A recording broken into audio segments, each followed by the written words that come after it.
المذنبين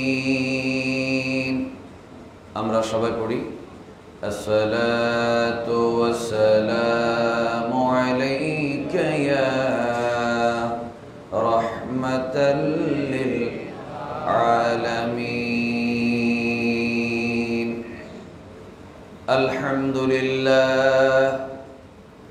আলহামদুলিল্লাহি রাব্বিল আলামিন والعاقبة للمتقين والسلام على من كان نبيا وآدم بين الماء والطين وعلى آله وأصحابه أجمعين شكرا بڑھن أعوذ بالله من الشيطان الرجيم جرے بسم الله الرحمن الرحيم ولما جاءهم كتاب من عند الله مصدق لما معهم وكانوا من قبل يستفتحون على الذين كفروا فلما جاءهم ما عرفوا كفروا به فلعنة الله على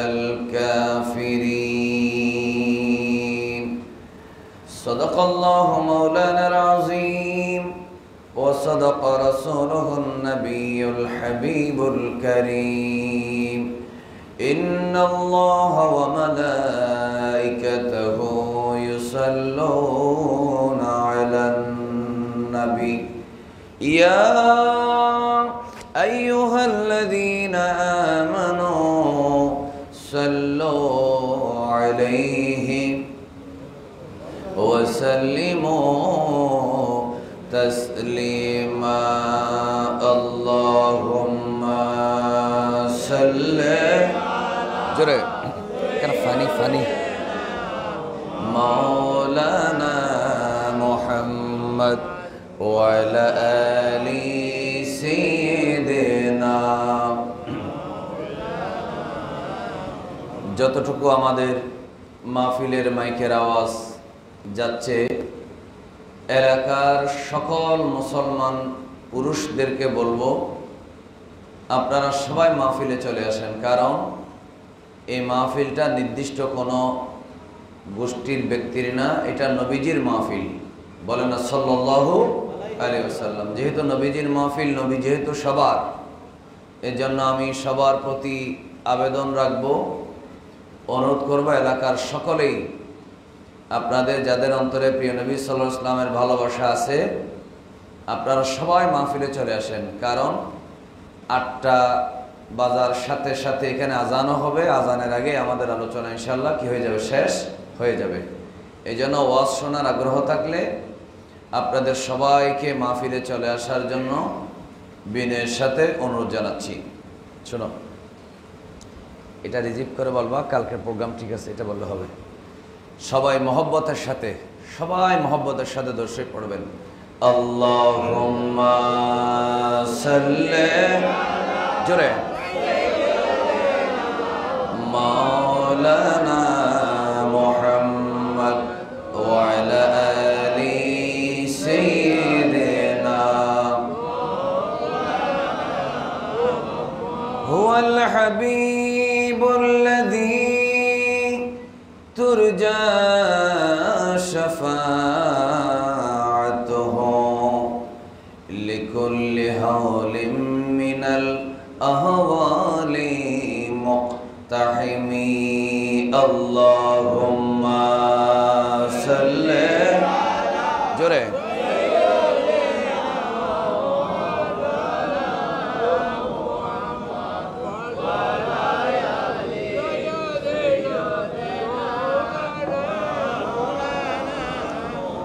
আমি লিখিব চিঠি দেব তোমায়, পাখি পৌঁছে দিও রোজায়।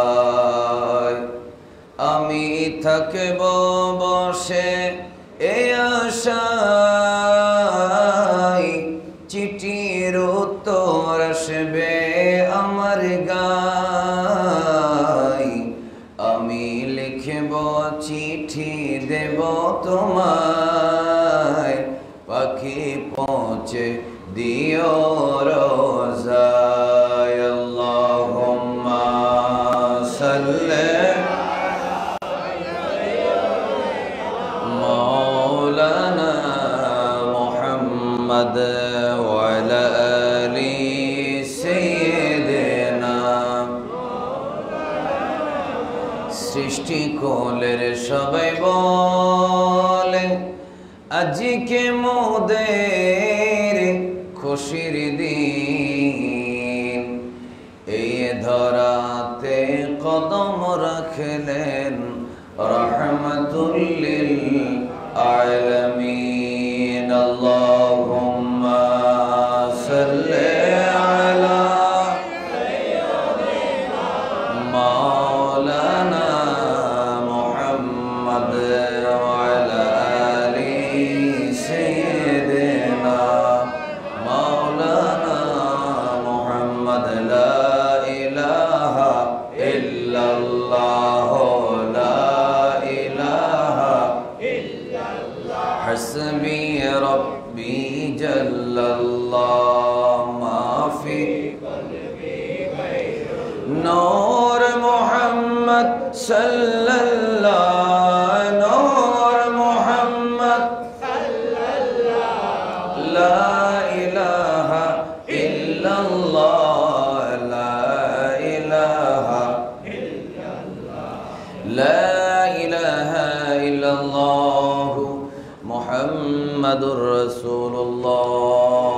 বলেন সাল্লাল্লাহু আলাইহি ওয়া আলিহি ওয়া সাহবিহি ওয়া বারাকা ওয়া সাল্লাম। চট্টগ্রাম জেলার হাটহাজারী থানার অন্তর্গত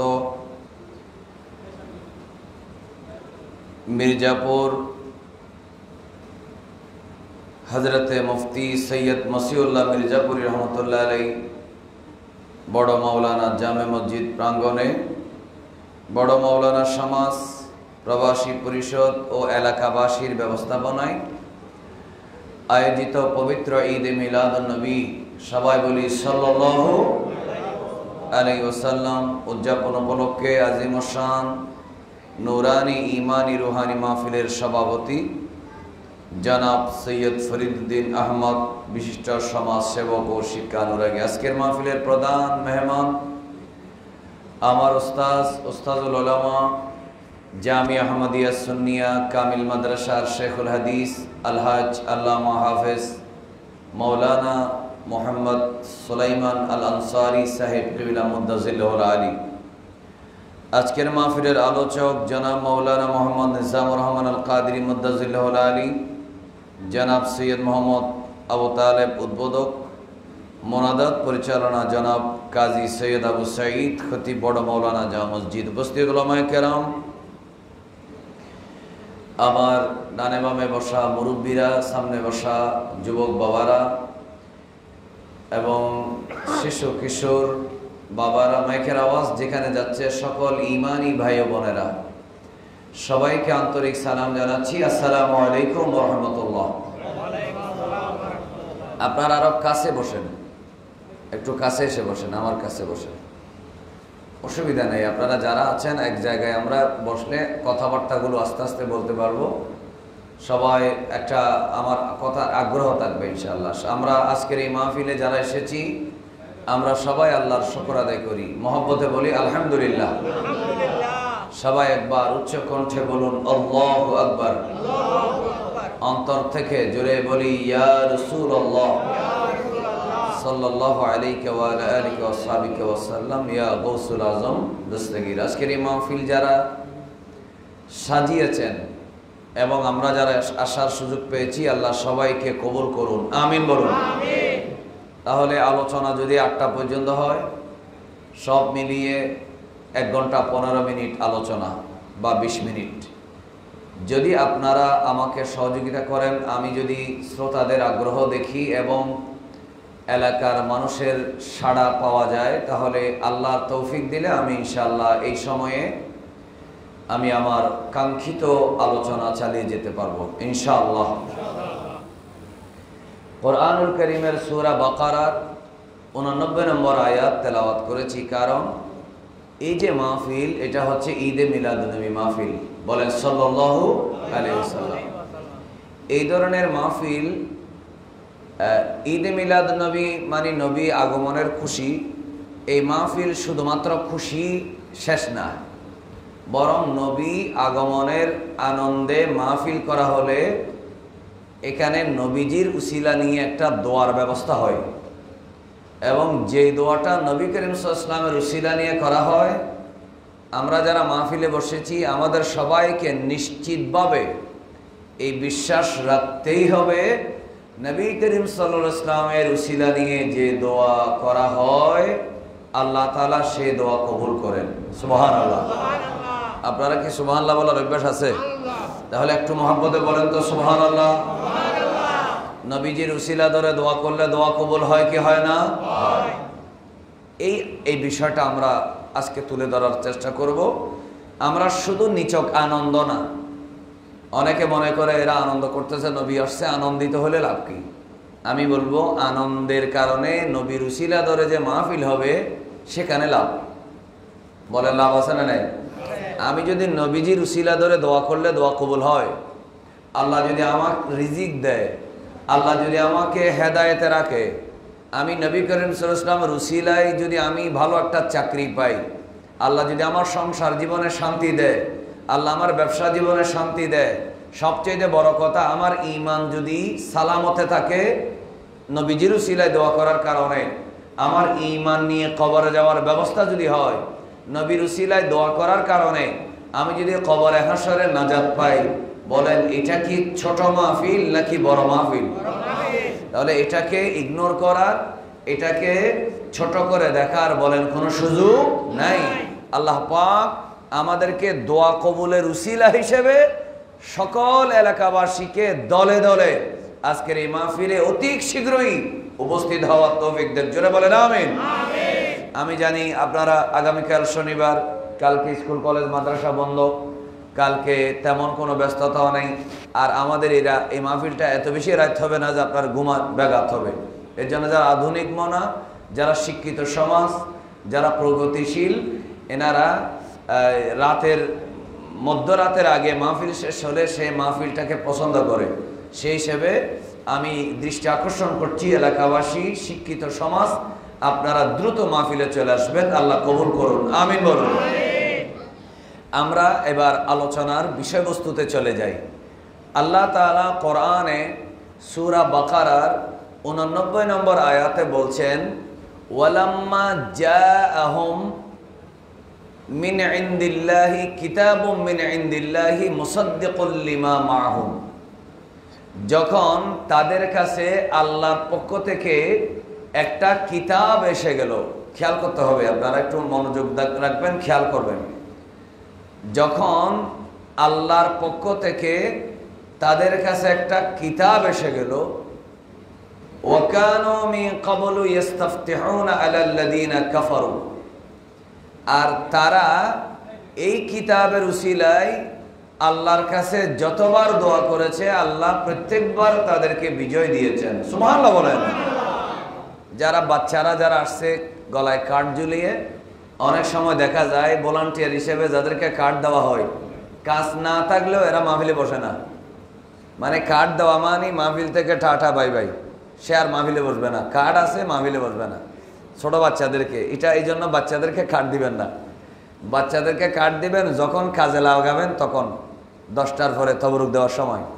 মাগরিবের পরে কার্ড ঝুলাই দিচ্ছেন, সে প্রধান উপদেষ্টা হিসেবে, সমন্বয়ক হিসেবে হাঁটবে।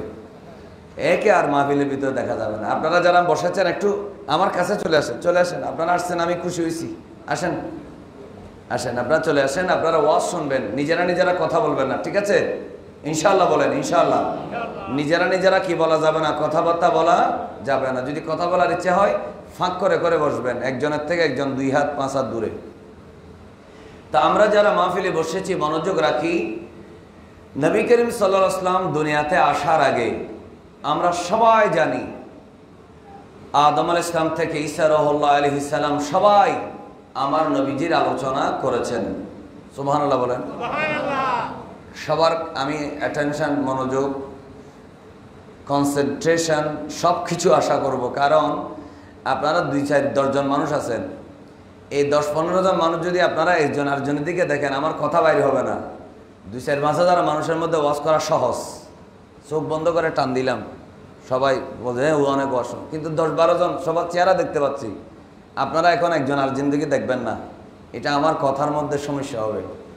তো কি বলছিলাম, মূসা আলাইহিস সালামের উপরে যে কিতাব নাজিল হলো তাওরাত, ঈসা আলাইহিস সালামের উপরে কিতাব নাজিল হলো ইনজিল, জাবুর আলাইহিস সালামের উপরে নাজিল হলো না, দাউদ আলাইহিস সালামের উপরে নাজিল হলো জাবুর, আরো 100টা কিতাব। সমস্ত কিতাবে আল্লাহ তাআলা আমার নবীজির আলোচনা করেছেন। সবাই এদিকে এদিকে, বাবারা এদিকে এদিকে ফিরে বসো, হ্যাঁ এদিকে ফিরে বসো, হ্যাঁ ঠিক আছে। আরেকবার মহব্বতে বলেন তো সুবহানাল্লাহ। সমস্ত কিতাবে, সব কিতাবে আমার নবীর নাম বলে না, সব কিতাবে আমার নবীর নাম। শুধু নাম শেষ না, খেয়াল করো, আপনারা খেয়াল করুন, শুধু নাম শেষ না, আমার প্রিয় নবী সাল্লাল্লাহু আলাইহি ওয়াসাল্লামের চরিত্র কেমন হবে, নবীজির দাওয়াত কি হবে, তিনি কেন আসবেন, কি কাজ করবেন, শুধু তা না, রাসূল করিম সাল্লাল্লাহু আলাইহি ওয়াসাল্লামের বাবার নাম, মার নাম কি হবে, কোন বংশে আসবেন, কোন শহরে ওনার বেলাদত জন্ম হবে, কোন শহরে ওনার ওয়াফাত রওজা মুবারক হবে, সব ডিটেইলস তাওরাত ইনজিল সমস্ত কিতাবে আল্লাহ বর্ণনা করে দিয়েছেন। সুবহানাল্লাহ। এই বিশ্বাস আমাদের আছে না নাই? কারণ কোরআনে আরেকটা সূরায় আরেকটা আয়াত আল্লাহ বলেন, আল্লাযীনা ইয়াত্তাবিউনার রাসূলান নাবিয়্যাল উম্মিয়্যা আল্লাযী ইয়াজিদুনাহু ইনদাহুম মাকতুবান ইনদাহুম ফিত তাওরাতে ওয়াল ইনজিল। একটু মহব্বতে বলেন আল্লাহু আকবার। এবার আসুন মনোযোগ। তাওরাতে আমার নবীর নাম, বলেন তাওরাতে আমার নবীর নাম, ইনজিলে আমার নবীর নাম। সমস্ত নবীরা আলোচনা করেছেন আমার নবীজি আসার আগে, জোরে বলেন না, আসার আগে। তো যিনি আসার আগে, বলেন না, যিনি আসার আগে অন্যান্য নবীরা আলোচনা করেছেন, তো তিনি আসার পরে আমরা তো অন্য নবীর উম্মত না, আমরা তো সেই নবীর উম্মত। তা আমাদের আলোচনা করা কি দরকার কম হবে নাকি বেশি হবে? সওয়াব কম হবে নাকি বেশি হবে? ফায়দা উপকার কম হবে নাকি বেশি হবে? তাহলে একবার মহব্বতে বলি আলহামদুলিল্লাহ। এবার আসুন, রাসূল করিম সাল্লাল্লাহু আলাইহি ওয়াসাল্লাম দুনিয়াতে আসার আগে কাফেররা কি করত? মনে রাখবেন, মূসা আলাইহিস সালামের উম্মতদেরকে আমরা জানি বলা হয় ইহুদি। কি বলা হয়? যদি এটা কোরআনে ইহুদি নাসারা বলা হয়েছে, এটা এদের দাবির কারণে বলা হয়েছে, কিন্তু মূলত ইয়াহুদ এটা এদের ধর্মীয় পরিচয় না। আর খ্রিস্টানদেরকে, ঈসা আলাইহিস সালামকে বলা হয় নাসারা। মনে রাখবেন, মূসা আলাইহিস সালামের যখন দুনিয়াতে এসেছিলেন, তখন যারা মূসা আলাইহিস সালামকে নবী মেনেছিলেন তারা ঈমানদার। যারা বলেন তারা কি? আর ফেরাউনের কথা যারা মেনেছিল তারা হচ্ছে কাফের। তারা কি? কাফের। এবার আসেন, ঈসা আলাইহিস সালাম যখন দুনিয়াতে আসছিলেন, ওই সময় ঈসা আলাইহিস সালামের প্রতি যারা ঈমান এনেছিলেন, লা ইলাহা ইল্লাল্লাহ ঈসা রুহুল্লাহ, অথবা লা ইলাহা ইল্লাল্লাহ মূসা কালিমুল্লাহ যারা বলেছিলেন, তারা কি? ঈমানদার। আর যারা গাছ পূজা, বাঁশ পূজা, আগুন পূজা, মূর্তি পূজা করেছে তারা হচ্ছে কি? কাফের, মুশরিক।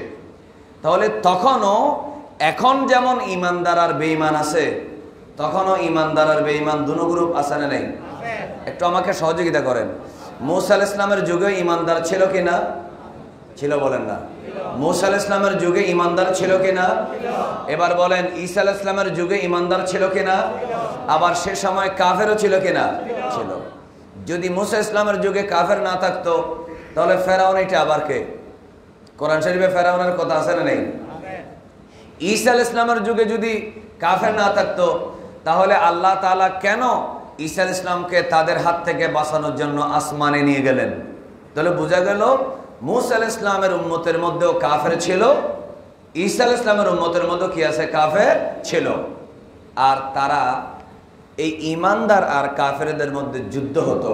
মনোযোগ রাখবেন, এই যুদ্ধের মধ্যে সব সময় সকল যুগে, এখন যেমন আমেরিকা, ব্রিটেন, রাশিয়া যেগুলো সুপার পাওয়ার, যেগুলোকে বাংলাতে পরাশক্তি বলা হয়, এদের অস্ত্র শস্ত্র সরঞ্জাম প্রস্তুতি, ট্রেনিং, যুদ্ধ বিমান, বোমা সমস্ত কিছু কম আমাদের চাইতে নাকি বেশি? একটু কথা বলেন না কেন? এদের কি কম না বেশি? তখনও মুসা আলাইহিস সালামের যুগেও কাফেরদের অস্ত্র শস্ত্র বেশি ছিল, ঈসা আলাইহিস সালামের যুগেও কাফেরদের অস্ত্র শস্ত্র বেশি ছিল। এমনকি আমার নবীজি বদরের যুদ্ধ করেছেন, সেখানেও আমার নবী ছিলেন, সাহাবী ছিলেন 313 জন সৈন্য, আর কাফের ছিল 1000। সবাই মহব্বতের আওয়াজে বলেন বিজয় দেওয়ার মালিক কে? আরেকবার বলেন না কে? আল্লাহ। কিন্তু আল্লাহ সব সময় বিজয় দিয়েছেন মুসা আলাইহিস সালামকে, বিজয় দিয়েছেন ঈসা আলাইহিস সালামকে, বিজয় দিয়েছেন মুহাম্মাদুর রাসূলুল্লাহ সাল্লাল্লাহু আলাইহি ওয়াসাল্লামকে। একটু মহব্বতে বলবেন না সুবহানাল্লাহ? আসুন এখন আমি আমার আলোচনার মূল বিষয়টা এখন আপনারা বুঝতে পারবেন। মুসা আলাইহিস সালামের যুগে যখন কাফেররা, ঈসা আলাইহিস সালামের যুগে যখন কাফেররা অস্ত্র শস্ত্র নিয়ে সন্ত্রাসী হামলা করত, সন্ত্রাসবাদ চালাতো, তাদের উপরে জানমালের উপরে ক্ষতি করত, তাদের উপরে যখন আক্রমণ করত, তখন ইহুদি নাসারারা মুসা আলাইহিস সালাম এবং ঈসা আলাইহিস সালামের উম্মতরা আল্লাহর দরবারে একটা কথা বলে দোয়া করত। একটু মনোযোগ দিয়ে শুনুন। আল্লাহর দরবারে বলতো, আল্লাহ, ও আল্লাহ, আমাদের অস্ত্র শস্ত্র কম, আমাদের সেনাবাহিনী কম, আমাদের সামরিক প্রস্তুতি কম। ও আল্লাহ, আমরা মুসা আলাইহিস সালামের উম্মতদের মধ্যে যুদ্ধ করার মতো সৈনিক প্রশিক্ষণ প্রাপ্ত সামরিক বাহিনীর সদস্য কম। আল্লাহ, আমাদেরকে অস্ত্র শস্ত্রের জোরে তুমি আমাদেরকে বিজয় না দিলেও আল্লাহ একটা দোয়া করি, যে আখিরি নবী দুনিয়াতে আসবে, যে আখিরি নবীর জন্ম হবে মক্কায়, যে আখিরি নবীজির ইন্তেকাল হবে মদিনায় রওজা মুবারক, আল্লাহ সেই নবীর উসিলায়, আখিরি নবীজির কোরআনের উসিলায় আমাদেরকে বিজয় দাও। আমার আল্লাহ বলে, ওয়াকানু মিন ক্বাবলু ইস্তাফতিহুনা আলাল্লাযীনা কাফারু।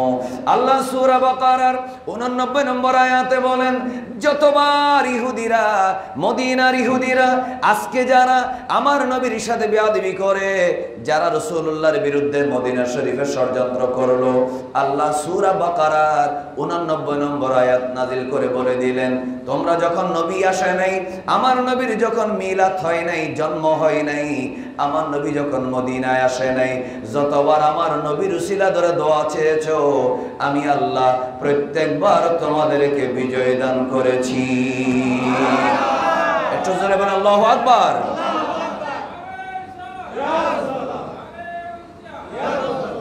তাহলে আমরা কি পেলাম?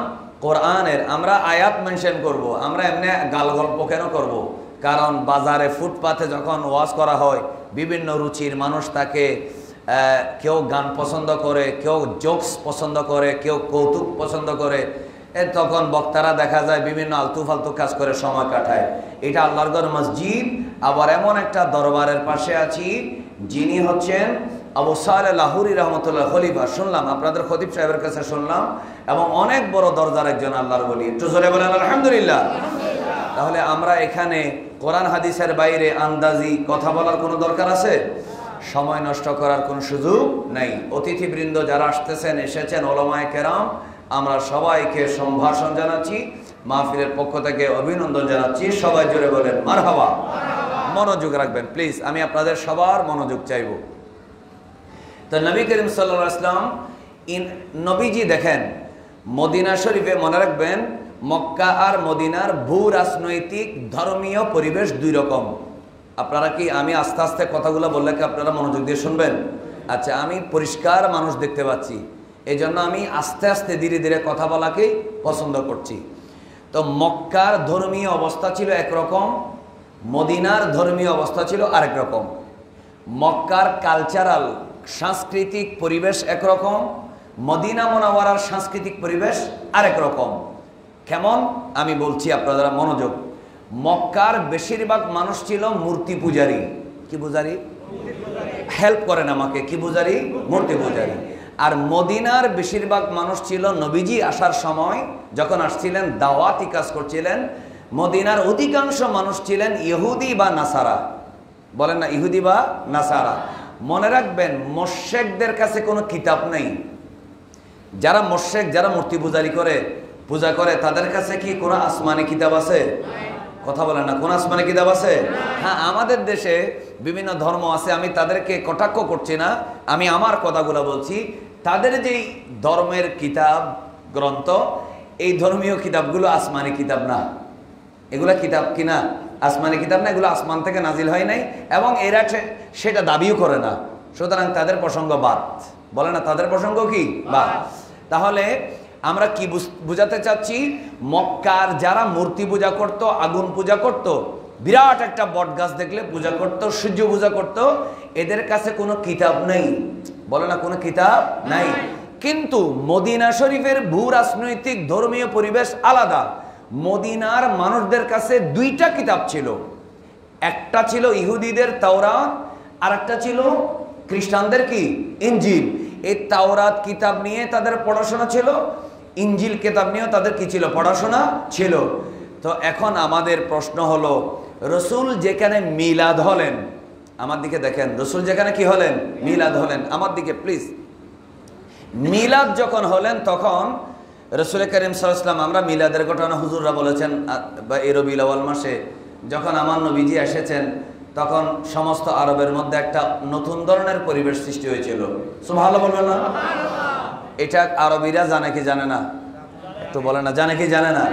কম বেশ সবাই জানে। ইনি আব্দুল্লাহর বেটা, দুনিয়াতে আসার সময় আলাদা একটা পরিবেশ সৃষ্টি হয়েছিল। আলহামদুলিল্লাহ বলবেন না? আচ্ছা, এদিকে দেখেন, 4 বছর বয়সে কি হয়েছে আমার নবীজির, সেটা তারা জেনেছে। শুধু তা না, রাসূল করিম সাল্লাল্লাহু আলাইহি ওয়াসাল্লাম যখন মা হালিমার ঘরে ছিলেন, সেখানে আমার নবীর থেকে অসংখ্য মুজিজা প্রকাশ পেয়েছে। সুবহানাল্লাহ বলেন না?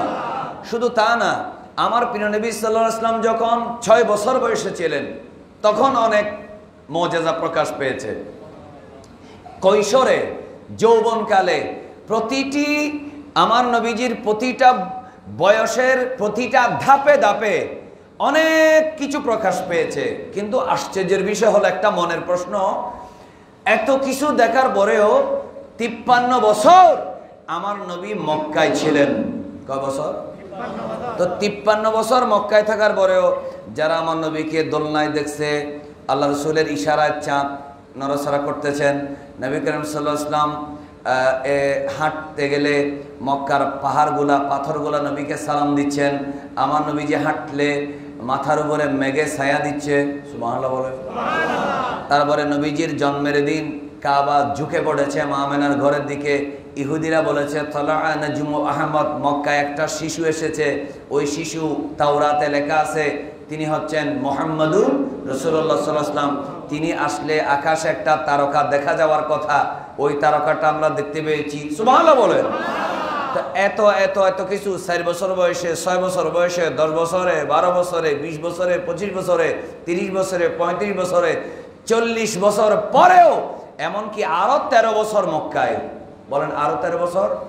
টোটাল কয় বছর হলো? 53 বছর এরা আমার নবীকে দেখলেন, কিন্তু তারা ভালোভাবে চিনতে পারলো না। না চিনার কারণে কষ্ট দিল, কষ্ট দেওয়ার কারণে আমার নবী মক্কা থেকে আল্লাহর নির্দেশে চলে গেলেন মদিনায়।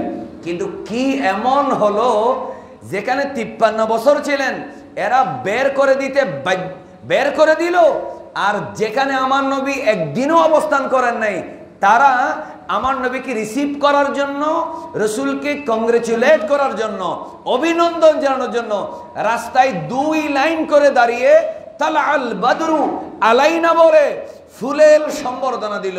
একটু জোরে বলেন না সুবহানাল্লাহ। এই 2টা পার্থক্য আমাদের জানার দরকার আছে না নেই? আওয়াজ করে বলার দরকার আছে। এটার কারণ কি? এই কারণটাই আজকে আমাদের আলোচ্য বিষয়। রাসূল করিম সাল্লাল্লাহু আলাইহি ওয়াসাল্লাম 53 বছর মক্কায় থাকার পরেও এরা রাসূলুল্লাহকে চিনল না, চেনার পরেও ভালোভাবে উপলব্ধি করতে পারল না একটা মাত্র কারণ তাদের কাছে কোনো কিতাব ছিল না। তারা তাওরাত পড়তো না, তারা ইনজিল পড়তো না, তারা কোনো নবীর কিতাব পড়তো না। এই কারণে তারা রাসূলুল্লাহকে দেখার পরেও চিনতে পারে নাই। আর মদিনা মুনাওয়ারার মানুষ, এরা হয়তো তাওরাত পড়েছে আর না হয় ইনজিল পড়েছে। তাওরাত আর ইনজিল এই 2টা কিতাব ভালো করে পড়ার কারণে তারা জেনেছে আখির নবীর নাম হবে মুহাম্মদ সাল্লাল্লাহু আলাইহি ওয়াসাল্লাম। তার বাবার নাম হবে আব্দুল্লাহ, তার মার নাম হবে আমেনা। ওনার জন্ম হবে মক্কায়। 53 বছর তিনি মক্কায় থাকবেন, এরপরে চলে আসবেন মদিনায়। এই মদিনায় ওনার রওজা হবে। এটা ওনারা কিতাবে পড়তে পড়তে কিতাবের সাথে যখন মিল পাওয়া গেল, মক্কার মধ্যে মুহাম্মদ সাল্লাল্লাহু আলাইহি ওয়াসাল্লাম এসে গেলেন, তার বাবার নাম আব্দুল্লাহ, সেটাও মিলে গেল। তার দাদার নাম আব্দুল মুত্তালিব, সেই কথাটাও মিলে গেল। ওনার বংশ কুরাইশ, এই কথাটাও মিলে গেল। এরপরে 40 বছর বয়সে কোরআন নাজিল, এটাও মিলে গেল। 53 বছর বয়সে আল্লাহর নবী মদিনার দিকে রওনা দিলেন, এটাও যখন মিলে গেল, এবার মদিনার ইহুদি নাসারারা বুঝে গেল এখন আর আমাদের নবীর ধর্ম চলবে না। এখন আখিরি নবী আমাদের মদিনাবাসীকে ধন্য করার জন্য তশরিফ আনতেছে। জোরে বলেন সুবহানাল্লাহ। আরো জোরে বলুন মুহাব্বতে জোরে বলি ইয়া রাসূলুল্লাহ ইয়া হাবিবাল্লাহ। জোরে ইয়া রাসূলুল্লাহ। সবাই একদিকে মনোযোগ। এই ফাঁকটা আমার চোখে লাগতেছে, তোমরা আসো 2-1 এদিকে এসে এটা ভর্তি করে দাও। মুহাব্বতের আওয়াজে জোরে জোরে বলি ইয়া রাসূলুল্লাহ আপনারি নূরের ঝলক লাগিয়া কবরের আঁধার যাবে চলিয়া। ওগো দিয়েনে গো দেখা কবরে আসিয়া। ইয়া রাসূলুল্লাহ জোরে জোরে ইয়া রাসূলুল্লাহ। মুহাব্বতে বলি আল্লাহুম্মা সাল্লি জোরে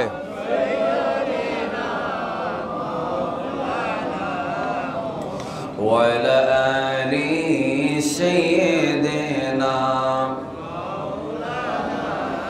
রাসূল করিম সাল্লাল্লাহু আলাইহি ওয়াসাল্লাম মক্কা মুকাররমায় সবার সামনে বেড়ে ওঠার পরেও এতগুলো মর্যাদা চাক্ষুষ নিজেদের চোখে দেখার পরে এরা চিনল না। কিন্তু মদিনা মানুষ, মদিনার ইহুদি খ্রিস্টানরা সাধারণ মানুষ, এরা না দেখার পরে শুধু শুনছে মদিনায় এমন একজন মানুষ আসছে। সুবহানাল্লাহ বলেন। 1 বছর আকাবার মধ্যে 6 জন, আরেক বছর 12 জন, আরেক বছর 72 জন, মাত্র 100 জনের কাছাকাছি মানুষ মদিনার থেকে মক্কায় হজ করতে গেল। এই 100 জন থেকে শুনে হাজার হাজার লক্ষ লক্ষ যখন যত মানুষ মদিনার মধ্যে ছিল, যত নারী পুরুষ ছিল, আল্লাহর নবী যখন মদিনা মুনাওয়ারায় ঢুকতেছেন, সবাই 2 লাইন করে দাঁড়িয়ে গেল। আর সবার মুখে একটাই স্লোগান, তালাল বদরু আলাইনা মিন সানিয়াতিল ওয়াদা ওয়াজাবাশ শুকরু আলাইনা মাদা লিল্লাহি দা। সুবহানাল্লাহ বলেন। এটাকে আমরা মিলাদ নবীতে মিলাদ কিয়ামে পড়ি কিভাবে? তালাল বদরু আলাইনা মিন সানিয়াতিল ওয়াদাই ওয়াজাবাশ শুকরু আলাইনা মাদা লিল্লাহি দাই। একবার মুহাব্বতে বলেন মারহাবা। আচ্ছা, খুব আশ্চর্যের বিষয় না? এরা ঘোষণা করতেছে মুহাম্মদ সাল্লাল্লাহু আলাইহি ওয়াসাল্লামের মাথা কাটতে পারলে 100টা উট। কয়টা উট? নবীর বাবার বাড়ি যেখানে, সেখানে বলতেছে 100টা উট পাওয়া যাবে আব্দুল্লাহর বেটাকে সাফ করতে পারলে। আর মদিনার মানুষ লাইন ধরে দাঁড়িয়ে আছে নবীকে রিসিভ করার জন্য। সুবহানাল্লাহ বলে না কেন? তাহলে এই দুইটা পরিবেশের মধ্যে বেশ কম আছে না নাই? কেন হলো? এটার একটা মাত্র কারণ, এরা ছিল উম্মি, ওরা ছিল উম্মি, এরা কিতাব ছাড়া। আর মদিনার মানুষ ছিল কিতাবওয়ালা, আহলে কিতাব। একটু জোরে বলবেন না সুবহানাল্লাহ? তো আচ্ছা বলুন, তাওরাতে ইনজিলে সমস্ত নবীদের কিতাবে আমার নবীর বর্ণনা আছে, এজন্য কি আমরা বেজার না খুশি? তো খুশি হইলে একবার জোরে বলেন তো আলহামদুলিল্লাহ। অন্য নবীদের কিতাবে নবীর আগমনের কথা আছে, ঈসা আলাইহিস সালামের আগমনের কথা আছে, সমস্ত নবীদের মিলাদের আলোচনা কোরআনে আছে। আর আমরা যদি নবীর মিলাদের আগমনের, নবীজির বৈশিষ্ট্য নিয়ে মিলাদ নবী মাসে আলোচনা করি, বেদাত হবে। এর চাইতে নবীর উপরে বড় জুলুম, জোরে বলেন, আর কোনোদিন হতে পারে না। এরা তো এক ধরনের আবু জেহেলের সুন্নত পালন করতেছে। আবু জেহেলও চায় নবীর আলোচনা যেন না হয়, আর এরাও চায় যেন মিলাদ নবীর আলোচনা না হয়। আল্লাহ তাআলা আবু জেহেল মার্কা ব্রেন থেকে, বুদ্ধিজীবী থেকে, চিন্তাইবিদ থেকে আমাদের আল্লাহ হেফাজত করুক। একটু জোরে বলেন আমিন। আমি চিন্তাবিদ বলি নাই, চিন্তাইবিদ বলেছি। আপনারা মনে কষ্ট নিচ্ছেন? কারণ আমার নবীর আলোচনা আমি করব না, কে করবে? ঠিক কিনা বলেন? আল্লাহ আমাদেরকে বেশি বেশি আমার নবীজির আলোচনা করার তৌফিক দেখ, আমিন বলেন। আচ্ছা আসেন এবার একটা ঘটনা বলি। ইমাম আবু নুআইম ইসফাহানি দালাইলুন নবুওয়া কিতাবে চমৎকার একটা ঘটনা বলেছেন। সালাবা বিন সুনা, উসাইদ ইবনে সুনা, আসাদ বিন ওবাইদ, তিনটা ইহুদি। কথা বলেন কয়জন? তিনজন ইহুদির একটা ঘটনা শুনেন। আপনাদের সবার মনোযোগ আছে তো? আচ্ছা, তিনজন ইহুদি মদিনা শরীফে তাদের বাড়ি। এরা বর্ণনা করছেন রাসূল করিম সাল্লাল্লাহু আলাইহি ওয়াসাল্লাম মদিনায় যাওয়ার আগে এরা তিনজন ইহুদি হিসেবে ভালো একজন পণ্ডিতের আন্ডারে ছিলেন।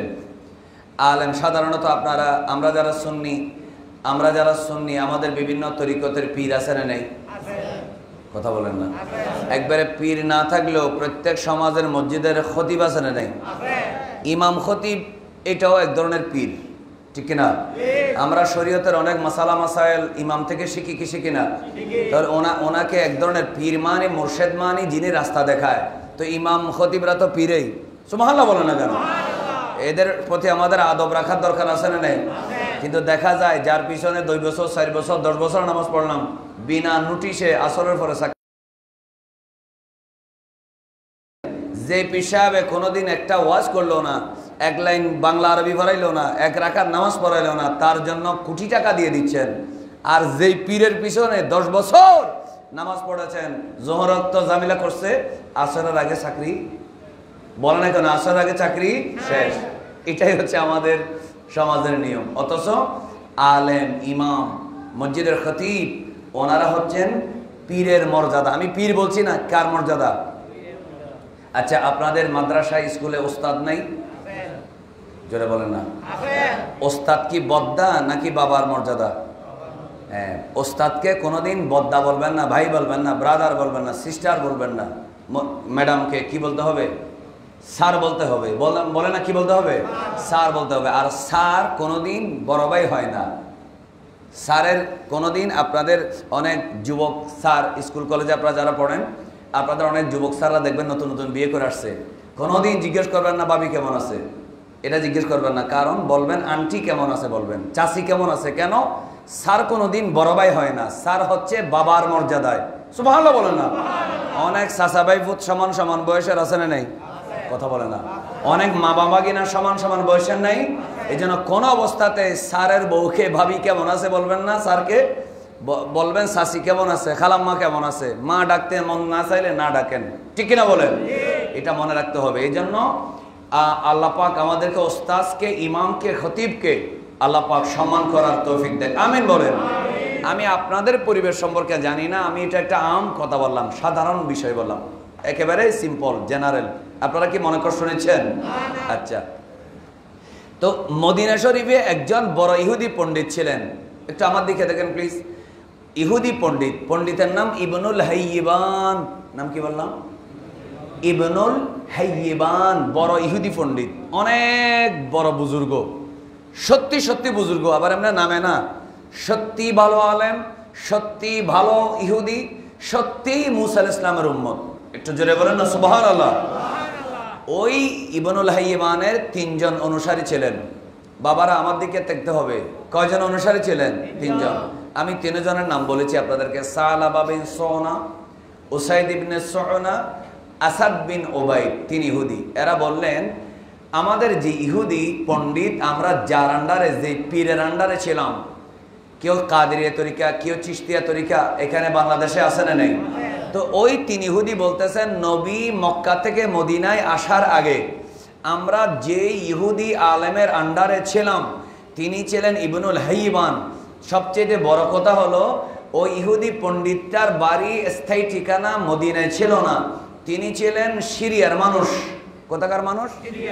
তিনি সিরিয়ার থেকে কি কারণে আসছে, কখন আসছে, কি জন্য আসছে আমরা জানি না, সবাই জানি ওনার বউ বাচ্চা পরিবার বলতে মদিনায় কেউ নাই। ইনি কোনো একটা কারণে সিরিয়ার থেকে মদিনায় আসছে, মদিনায় বসবাস করতেছে। তিনি তাওরাত কিতাব প্রায় মুখস্থ, ইঞ্জিল কিতাবও মুখস্থ। ইনি এত বেশি ভালো মানুষ ছিলেন, এত বেশি দান সাদকা করতেন, মানুষ ওনাকে যে হাদিয়াগুলা দিত, হাদিয়াগুলা নিজে না রেখে গরিব মিসকিনকে দিয়ে দিতেন। সারা রাত তিনি ইবাদত করতেন, সারা বছর তিনি রোজা রাখতেন। একটু জোরে বলবেন না সুবহানাল্লাহ। প্রত্যেক যুগে ভালো মানুষ আছে না নেই? আচ্ছা, তো এই 3 ইহুদি বলতেছে আমাদের পীরকে আমরা খুব ভালোবাসতাম। এটার আরেকটা কারণ, আমাদের মদিনা মুনাওয়ারায় যতবার বৃষ্টি বন্ধ হয়ে যেত, মদিনা মুনাওয়ারা এটা আল্লাহ রসুল যাওয়ার আগে ওইখানে বালা মুসিবত লেগে থাকতো, রোগ শোক লেগে থাকতো। এটা একটা সাধারণ বিষয় ছিল। এই জন্য কবি কত সুন্দর বলে, সোনার মদিনা, বলেন সোনার মদিনা আমার প্রাণের মদিনা, সব ভুলিব কিন্তু তোমায় বলতে পারি না। একটু মহব্বতে বলেন না সুবহানাল্লাহ। ইয়াসরাব নামে ছিলে তুমি অলক্ষণে দেশ, বড়ই মারাত্মক যে ছিল তোমার পরিবেশ। ইয়াসরাব নামে ছিলে তুমি অলক্ষণে দেশ, বড়ই মারাত্মক যে ছিল তোমার পরিবেশ। নবীর ছোঁয়ায় হলে তুমি সোনার মদিনা, নবীর ছোঁয়ায় সোনার মদিনা, সব ভুলিব কিন্তু তোমায় বলতে পারি না। বলি সোনার মদিনা আমার প্রাণের মদিনা। সবাই একসাথে, ছেলেদের অবস্থায় এরা দেখেন এই প্রজন্ম কি করলে এদেরকে আমি আমার দিকে মনোযোগী করতে পারবো আল্লাহ জানে, আল্লাহ জানে। এই ছেলেগুলো একবারের জন্য আমার দিকে দেখতেছে না। কেন বসেছে একসাথে, সবাইকে কেন বসাই দিচ্ছেন?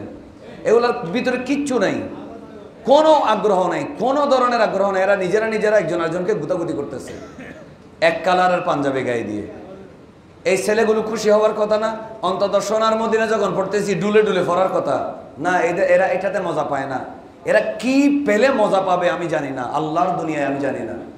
মহব্বতে বলেন সোনার মদিনা আমার প্রাণের মদিনা, সোনার মদিনা আমার প্রাণের মদিনা, সব ভুলিব কিন্তু তোমায় বলতে পারি না। বলিনি বলব না বলতে পারি না, বলিনি বলতে পারি না, সব বলিব কিন্তু তোমায় বলতে পারি না। তো সেখানে কি বলা হয়েছে? ইয়াসরাব নামে ছিলে তুমি অলক্ষণে দেশ, বড়ই মারাত্মক যে ছিল তোমার আমার নবীর ছোঁয়ায় সেটা হয়েছে সোনার মদিনা। একটু মহব্বতে বলবেন না সুবহানাল্লাহ। এই কথাটার এই ঘটনাতে ইঙ্গিত পাওয়া যায়। দালাইলুন নবুওয়া, ইমাম আবু নুআইম ইসফাহানি। খেয়াল করুন, মনোযোগ প্লিজ। আবারও তোমাদেরকে কি করব আমি বুঝতেছি না। এই জন্য আমি মাঝে মধ্যে ওয়াজে একটা কথা বলি, এই যুগের ছেলেরা এখান থেকে যদি 100 জন ছাত্র আমেরিকায় পাঠানো হয়, এরা ডোনাল্ড ট্রাম্পের ক্ষমতা নাড়াই দিতে পারবে, কিন্তু লেখাপড়া করবে না। কথা বোঝেন না মনে? এখান থেকে 100 জন সমন্বয়ক যদি ব্রিটেনে পাঠান, 3 মাসে ক্ষমতা নেই। কথা বোঝেন না? 3 মাসে কিনে ক্ষমতা, এরা গোটা দুনিয়া উল্টায় ফেলতে পারবে, শুধু লেখাপড়াটা করবে না। এদের মনোযোগটা নষ্ট হয়ে গেছে। কেন জানেন? এটার একটা কারণ আছে। মোবাইলের স্ক্রিনের দিকে দেখলে মানুষ হাফ ম্যাট হয়ে যায়, বুদ্ধি প্রতিবন্ধী হয়ে যায়। সব সময় যারা মোবাইল স্ক্রিন দেখে, যারা গেম খেলে, ভিডিও দেখে, ভিডিওতে যারা এডিক্টেড হয়ে যায়, কথাগুলো মনোযোগ দিয়ে শোনেন, যারা ভিডিওতে এডিক্টেড হয়ে যায়, সবসময় ভিডিও দেখে, গেম খেলে, এদের মন মানসিকতাটা নষ্ট হয়ে যায়। এরা মানে বুদ্ধি প্রতিবন্ধী হয়ে যায়, যার কারণে এদেরকে কোনো অবস্থাতে ক্লাসে মনোযোগী করতে পারবেন না। স্যারে ওদেরকে পড়াবে, ওরা ওদের মতো করে থাকবে। এজন্য আপনাদের কাছে আমি হাত জোর করে বলবো, ছেলেদেরকে আপনারা মোবাইল স্ক্রিন থেকে, গেম থেকে, এ সমস্ত বিষয় থেকে দূরে রাখবেন। প্রয়োজনে তার সাথে গল্প করবেন, ঘন্টার পর ঘন্টা। বাবা ছেলের সাথে গল্প করা যায়, মা ছেলের সাথে গল্প করতে পারে, বড় ভাই ছোট ভাইয়ের সাথে গল্প করতে পারে, কোথায় গিয়েছেন, কি খেয়েছেন, এগুলো বলেন। মানুষের সাথে কন্ট্যাক্ট করার যেই অভিজ্ঞতা শেয়ার করার, যেই জ্ঞানের যেটা কন্ট্যাক্ট, যেটা একজনের থেকে আরেকজনের জ্ঞানের ট্রান্সফার হওয়া, একজন থেকে জ্ঞান বিনিময় করা, এটা কোনোদিন স্ক্রিনের মাধ্যমে পাওয়া যাবে না। অস্বাভাবিক রোবট একটা প্রজন্ম হবে, যে প্রজন্মের ভিতরে আবেগ থাকবে না, যে প্রজন্মের মধ্যে অনুভূতি থাকবে না, ভালোবাসা থাকবে না, তাজিম থাকবে না, ভালোবাসা থাকবে না। রোবট প্রজন্মের কোনো দরকার নাই। আমাদের প্রজন্ম দরকার মানুষ, যার মধ্যে ভালোবাসা থাকবে, আবেগ থাকবে, খুশিতে তারা লাফাবে, আনন্দের কারণে তারা খুশি হবে, তাদের দুঃখ পেলে তারা চোখের পানি ফেলে কাঁদবে, আবেগ আপ্লুত হবে। এটাই হলো মানুষের চরিত্র। একটু মহব্বতে বলবেন না সুবহানাল্লাহ? এই জন্য ভিডিও, স্ক্রিন, মোবাইল, গেম, এগুলার থেকে আপনাদের বাচ্চাদের দূরে রাখবেন। না হলে আমাকে 10 বছর পরে দিতে পারে এরকম মৌলবী যদি এখানে বসায় দেন, এদেরকে আপনারা ওয়াজ খাওয়াইতে পারবেন না। এজন্য আমি আপনাদেরকে বলছি, সারা বছর আপনাদের বাচ্চাদেরকে মোবাইলের স্ক্রিন থেকে দূরে রাখেন। যখন দরকার হবে তখন তাদেরকে মোবাইল দিবেন। ক্লাস 6, 7, 8, 9, 10 এর ছেলেকে মোবাইল দেওয়ার কোনো দরকার নাই। আল্লাহ আমাদের প্রজন্মকে, আমাদের মুরব্বীকে এইটা বুঝার তৌফিক দেখ। আমিন বলেন আমিন। এই কথাটা মনোযোগ দিয়ে শুনুন। তো ওই ইহুদিদের কাজ কি ছিল? বৃষ্টি বন্ধ হয়ে গেলে, কি বন্ধ হয়ে গেলে? মদিনায় বৃষ্টি বন্ধ হয়ে যেত। বৃষ্টি বন্ধ হয়ে গেলে তারা সবাই মিলে তার কাছে যেত। তার কাছে গিয়ে বলতো, ওগো আমাদের মুরব্বী ইবনুল হাইবান, আপনি একটু আমাদের জন্য দোয়া করেন। আপনি তো সারা রাত ইবাদত করেন, দিনের বেলায় দান সদকা করেন, আপনার পরিবার নাই, সংসার নাই, আপনি খুবই একজন নেককার মানুষ, আপনি সিরিয়ার থেকে আসছেন, ভালো কথা, কিন্তু মদিনা শরীফে তো মাঝে মধ্যে বৃষ্টি বন্ধ হয়ে গেলে 1 বছর দুর্ভিক্ষ দেখা দেয়, ফসল হানি দেখা দেয়, অনেক মানুষ অসুস্থ হয়ে যায়, মারা যায়, মহামারী হয়, ওয়াবা হয়। আপনি তো একজন বুজুর্গ মানুষ, হয়তো আমাদের দোয়া আল্লাহ কবুল না করলেও আপনি যদি দোয়া করেন আল্লাহ হয়তো বৃষ্টি দিতেও পারে। তখন ওই লোকটা বলেন, ইবনুল হাইবান, একটা কাজ করতে হবে, আমি ফ্রি দোয়া করব না, যার যা আছে এই পরিমাণ খেজুর, এই পরিমাণ যার যা আছে নিয়ে আসো। তো আনতে আনতে আনতে আনতে একবারে ওনার ঘরের বাইরে খানকা, একটা ছোট্ট ইবাদতখানা ছিল, এটার বাইরে উঠানের মধ্যে যখন স্তূপ করা হলো, তখন তিনি মদিনার যত গরিব আছে লিস্ট করে সবাইকে সেগুলা দিয়ে দিলেন। সুবহানাল্লাহ বলেন। দেওয়ার পরে আল্লাহর কাছে হাত তুললেন, ইয়া রাব্বুল আলামিন বৃষ্টি দাও। এভাবে হাত তুললেন, কিছুক্ষণ উচ্চ স্বরে বললেন, আল্লাহ বৃষ্টি দাও। এরপরে নিচু স্বরে কি বললেন কেউ শুনলো না, কেউ বুঝতে পারলো না। কিতাবের মধ্যে ইমাম আবু নুআইম ইসফাহানি রাহমাতুল্লাহ আলাইহি বলেন, ইবনুল হাইবান হাত এখনো জমিনে নামাই নাই। আশ্চর্য হয়ে গেলাম, এর আগে কোনোদিন এই ধরনের ঘটনা হয় নাই। আকাশে কোনো মেঘ ছিল না, উনি হাত তোলার সাথে সাথে আকাশে মেঘ এসে গেল, আর হাত নামানোর আগেই আল্লাহ বৃষ্টি নাজিল করে দিয়েছে। একটু জোরে বলেন আল্লাহু আকবার। বলেন, রহমত দেওয়ার মালিক কে? বৃষ্টি দেওয়ার মালিক কে? এবার ইমাম আবু নুআইম ইসফাহানি রাহমাতুল্লাহ আলাইহি বলেন, এই ঘটনা শুধু একবার নয়, এই ঘটনা শুধু এক বছর নয়, প্রতি বছর যতবার অনাবৃষ্টি দেখা দিত, যতবার বৃষ্টিহীনতা দেখা দিত, যতবার ওয়াবা মহামারী দেখা দিত, বিভিন্ন ধরনের রোগ ব্যাধি দেখা দিত, আমরা তার কাছে যেতাম, ইনি দোয়া করতেন, আল্লাহর দরবারে দোয়া কবুল হয়ে যেত। সুবহানাল্লাহ বলেন। এরপরে আস্তে করে দেখলাম একদিন উনি অসুস্থ হয়ে গেলেন, দুর্বল হয়ে গেলেন, বৃদ্ধ হয়ে গেলেন, বয়স হয়ে গেল, উনি বিছানায় শুয়ে গেলেন। এই তিনজন ইহুদি যাদের নাম বললাম, সালামা ইবনে সোনা এবং উসাইদ ইবনে সোনা, আসাদ বিন ওবাইদ, এই তিনজন ইহুদি, এরা সবাই ওই আলেমের পাশে বসে আছে, চোখের পানি ফেলে ফেলে কাঁদে আর বলে, হুজুর আপনি তো অনেক বড় আল্লাহর একজন নেককার বান্দা, যতবার দোয়া করেছেন আপনার বৃষ্টি পেলাম, যতবার দোয়া করেছেন আল্লাহ আপনার হাত কবুল করেছেন, আপনি যদি চলে যান আমরা কি করব? যে দোয়া করার কারণে বৃষ্টি নাজিল হয় এই দোয়াটা একটু শিখিয়ে দেন, তাহলে আমরাও দোয়া করা মাত্র আল্লাহ বৃষ্টি নাজিল করে দিবে। একটু মহব্বতের আওয়াজে বলি সুবহানাল্লাহ। কি দোয়ার কারণে বৃষ্টি নাজিল হয়? দোয়াটা শিখাইতে পারে না, দোয়াটা শিখাই দেন। তো ওই ইহুদি বুড়া মানুষ বলে, আমি তো দুনিয়া থেকে চলে যাচ্ছি, তোমাদেরকে আমি দোয়াটা শিখাই দিচ্ছি, শোনো। বলে, একটু বলেন।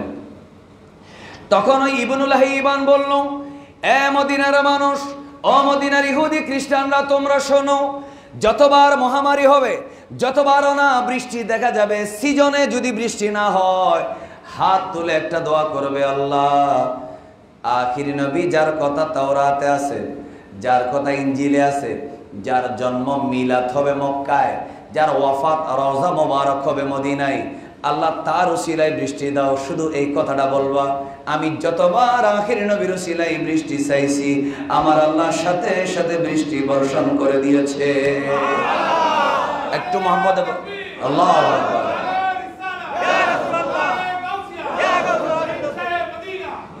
আচ্ছা, তাহলে হুজুর আপনি তো দুনিয়া থেকে চলে যাবেন, একটা সমাধান পাইলাম, দোয়া শিখাই দিছেন, আখিরি নবীর উসিলা ধরে দোয়া করলে কি পাওয়া যাবে? কথা না, কি পাওয়া যাবে? আচ্ছা পাইলাম। আর একটা প্রশ্ন আছে, আপনি তো চলে যাবেন, এটা রহস্য ভেঙে দিয়ে যান। বলে, রহস্যটা কি? রহস্যটা হলো, আপনি সিরিয়ার মানুষ, আপনি তাওরাত ইনজিল মুখস্থ, আপনার কথার তাসির, হাত তুললে কবুল হয়, আপনার এত ফলোয়ার এই দেশে, ওই দেশে আপনার কি করছিলেন? আপনি যে পালাই চলে আসছেন সিরিয়া থেকে, তখন লোকটা ওই মওতের বিছানায় চোখের পানি ছেড়ে দিয়েছে। সালাবা বিন সোনা এবং উসাইদ ইবনে সোনা, তোমরা শোনো, আমি কোন অপরাধের কারণে সিরিয়া থেকে মদিনায় আসি নাই, আমি তাওরাতের একজন হাফেজ, আমি তাওরাতে পেয়েছি আখিরি নবী মক্কায় জন্ম হবে, মদিনায় রওজা হবে, আমি মদিনায় এসেছি, যদি আমার হায়াতে কুলায় আমি সেই মদিনার নবীর চেহারা দেখে আমি মুসলমান হয়ে যাব। আর যদি আমার হায়াতের বাজেটে যদি না কুলায়, অন্ততপক্ষে ওই শহরে আমার মাটি হবে, ওই শহরে কবর হবে, যে শহরে কিয়ামত পর্যন্ত দয়াল নবীজি আরাম করবেন, শুয়ে থাকবেন রওজায়। একটু জোরে জোরে বলি সুবহানাল্লাহ। আরো জোরে বলুন আল্লাহু আকবার। আমি যদি আরব হতাম মদিনারি পথ, সে পথে মোর হেঁটে যেতেন নূর নবী হযরত। সুবহানাল্লাহ। একটু মহব্বতে বলেন না সুবহানাল্লাহ। ওই যে কনসেপ্ট আপনারা মনে করছেন কবি নজরুল 6, 7, 8 পড়ছে, ওনারা এই ধরনের আলেম ওলামার মজলিসে যেতেন, এই ওয়াজগুলা শুনতেন, এই ধারণাগুলা বুকে ধারণ করেছেন বলে উনি কবিতা এটা লিখেছেন। ওই ইহুদির কথা, আমি আখিরি নবীর সাথে আমার হায়াতে যদি না কুলায়, দেখা যদি নাও হয়, তাহলে অন্তত ওই মদিনায় কবর হবে, যেই মদিনায় আখিরি নবীর রওজা মোবারক থাকবে। বলেন, আমরাও মদিনায় যাইতে চাই কি চাই না? आवाज करे बोले जेते चाहे के ना। हमने आँखों से देखा नहीं है मगर, हमने आँखों से देखा नहीं है मगर, उनकी तस्वीर सीने में मौजूद है। जिसने लाकर कलामे इलाही दिया, जिसने लाकर कलामे इलाही दिया, वो मोहम्मद मदीने में मौजूद है। अल्लाहुम्मा सल्ली मौलाना मुहम्मद व अला आले सय्यिदना। फूल खिलते हैं, फूल खिलते हैं, पढ़ पढ़ के सल्ले अला।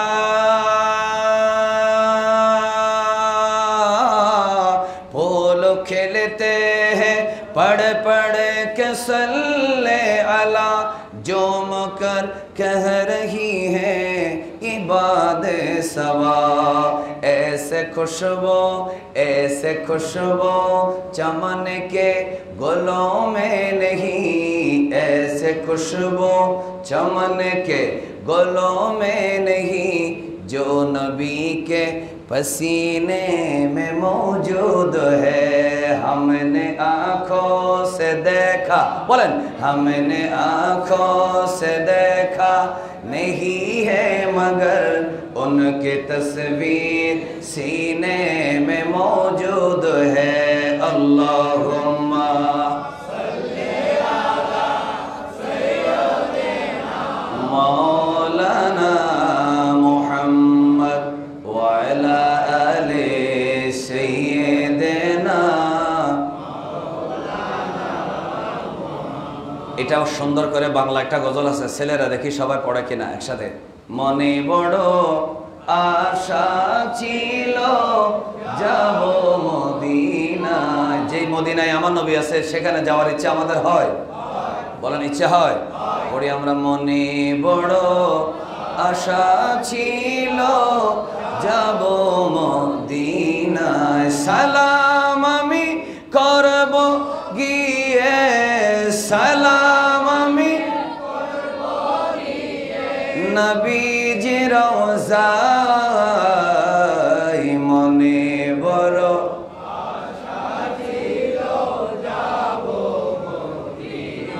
আরব সাগর পারি দেব, নাই কো আমার তরি, পাখি নয় যে উড়ে যাব, ডানাতে ভর করি।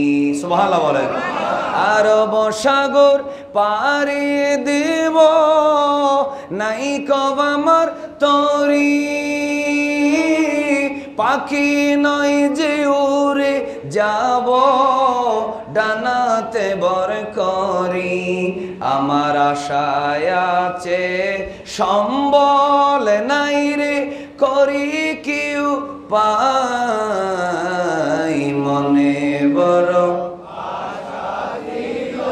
যাব মদিনায়। জোরে জোরে সালাম আমি করব গিয়ে, সালাম আমি করব গিয়ে নবীজি রওজায়। মনে বড়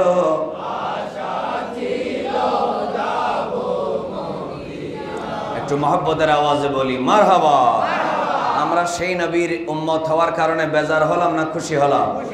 আল্লাহ সুস্থ শরীরে শারীরিক মানসিক সুস্থ থাকা অবস্থায় জিন্দেগিতে একবার হলেও সোনার মদিনায় গিয়ে রাসূল করিম সাল্লাল্লাহু আলাইহি ওয়াসাল্লামের রওজার দিকে তাকিয়ে সালাম আরজ করার তৌফিক দেন, আমিন। এবং জিন্দেগিতে একবার হলেও স্বপ্ন যুগে নবী করিম সাল্লাল্লাহু আলাইহি ওয়াসাল্লামের দিদার আল্লাহ নসিব করুন, আমিন। এবার আমরা আলোচনার মধ্যে চলে আসলাম, মনোযোগ রাখেন। তো ওই লোকটা বলতেছে, আমি সিরিয়া থেকে আসছি, আমার এখানে কোনো মামলা মোকদ্দমা হয়েছে, পালায় আসি নাই। আমার যেই ফলোয়ার ওখানে ছিল, আমি জমিদারের ছেলে ছিলাম, সব ছেড়ে চলে আসছি শুধু আখিরি নবীর টানে। কার টানে? আখিরি নবীর টানে। তো এরপরে তৃতীয় নম্বর প্রশ্ন করতেছে হুজুর, 3 নম্বর প্রশ্ন, হুজুর আচ্ছা বুঝলাম, দোয়া করব আখিরি নবীর উসিলায়, আপনি আসছেন আখিরি নবীর টানে, সুবহানাল্লাহ বলে না। 3 নম্বর প্রশ্ন, কয় নম্বর প্রশ্ন? এবার 3 নম্বর প্রশ্ন হলো, আপনি তো কবরে যদি ইন্তেকাল হন, আপনাকে আমরা দাফন করে দেব, তা আমরা কার কাছে যাব? আমাদের একটা পীর লাগবে। তো পীরের ছেলে পীর হয় কিনা? যদি যোগ্যতা থাকে বল না, হয় কি হয় না? একজন পীরের, যেমন আবু সালেহ লাহুরি রহমতুল্লাহ আলাইহির খলিফাকে আমি শুনলাম আর কি, আমি আসলে আজকেই প্রথম এখানে আসার সুযোগ পেলাম, কিন্তু আমি আগের থেকে জানি, আজকে প্রথম এই লোকেশনে আসার সুযোগ পেলাম। তো আবু সালেহ লাহুরি রহমতুল্লাহ আলাইহির খলিফাকে মসিউল্লাহ মির্জাপুরি রহমতুল্লাহ আলাইহি, জোরে বলেন না মারহাবা। তো একজন পীর দুনিয়াতে থেকে যাওয়ার আগে ওনার এলেমের, তরিকতের, শরীয়তের, ওনার খেদমতের, দৌলতের যা তিনি ভিতরে রেখেছেন, এগুলা কাউকে না কাউকে দিয়ে যায়, ঠিক কিনা বলে না? এই কারণে মুরিদিরা যেন সময়ে, দুঃসময়ে, প্রয়োজনে, কিরে মঞ্জু না সাহেব, মাশাআল্লাহ ভালো সাহেব, তোমার বাড়ি এটা না? তো তুই প্রধান বক্তার টাইমে দায়ী দে একটা, সবাই জোরে বলেন মারহাবা। ভালো ছেলে, আমরা যখন জামিয়াতে পড়ছিলাম তখন থেকে আমি ওকে চিনি, আলহামদুলিল্লাহ। আল্লাহ হায়াত দারাজ করুক, আমিন বলেন। মনোযোগ রাখেন, আমার কথাগুলো শোনেন। তো কি বলছিলাম, বললেন তা আপনি তো চলে যাবেন, আপনার পরে খলিফাকে বলেন, আপনার পরে খলিফাকে, এটা জানার একটা আগ্রহ থাকা, এটা কি অস্বাভাবিক নাকি স্বাভাবিক? এমন সময় আমার বায়রাম ইবনুল হাইয়িমান ওই ইহুদি বলল, এ মদিনার ইহুদিরা, ও মদিনার মানুষ, আমি মারা যাওয়ার পরে কোনো খেলাফত কাউকে দিয়ে যাচ্ছি না, আমি কাউকে খলিফা বানাই দিচ্ছি না, কারণ আমার পরে কোন রাহেবের কাছে, পাদ্রীর কাছে, কোন আলেমের কাছে, কোন বুজুর্গের কাছে যাওয়ার দরকার নেই। আমি কোরআন, আমি তাওরাত এবং ইনজিল সব কিছু গবেষণা করে দেখলাম, আমার সাথে যদি দেখা নাও হয়, শীঘ্রই আখিরি নবী মক্কা মুকাররমার মধ্যে নবুয়তের প্রচার করবে, আর 13 বছরের মাথায় তিনি মক্কা থেকে 13 বছর পরে নবুয়ত প্রচার করার 13 বছর পরে তিনি মদিনায় চলে আসবে। এজন্য কোন পীরের কাছে আর কোন ইহুদি পাদ্রীর কাছে যাওয়ার দরকার নেই, ডাইরেক্ট সরাসরি আখিরি নবীকে দেখে কলমা পড়ে মুসলমান হয়ে যাবে। একটু জোরে বলেন আল্লাহু আকবার। তাহলে আর কোন ইহুদি পণ্ডিতের কাছে যাওয়ার কোনো দরকার, কারণ তিনি কে? তিনি হচ্ছেন সবসে আলা আলামা, আর জোরে সবসে বালা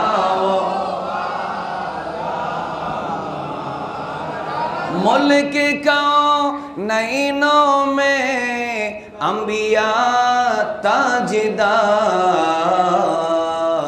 ताजदारों का आका हमारा नबी सबसे आला,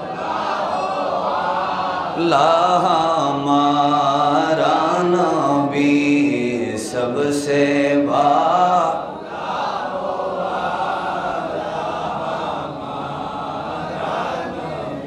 আরেকটা ঘটনা বলি দালাইলুন নবুওয়াত থেকে, সেটা হলো রাসূল করিম সাল্লাল্লাহু আলাইহি ওয়াসাল্লামের এক সাহাবীর নাম ছিলেন যায়েদ ইবনে সোনা, এটা আবার আরেকজন, উনি একজন ইহুদি মানুষ ছিলেন। আমার নবী যখন মদিনায় এসে গেলেন, কোথায় এসে গেলেন?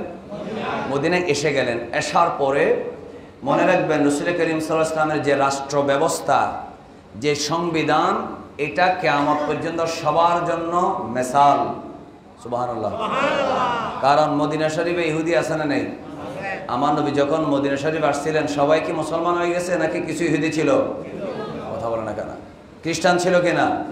আবার মুশরিকও ছিল, বিভিন্ন ধর্মের মানুষ ছিল। সব ধর্মের মানুষকে নিয়ে আমার আপনার প্রিয় নবী রাহমাতুল লিল আলামিন একটা সংবিধান রচনা করেছেন দেশ চালানোর জন্য। ওই সংবিধানের নাম ছিল মিসাকুল মদিনা।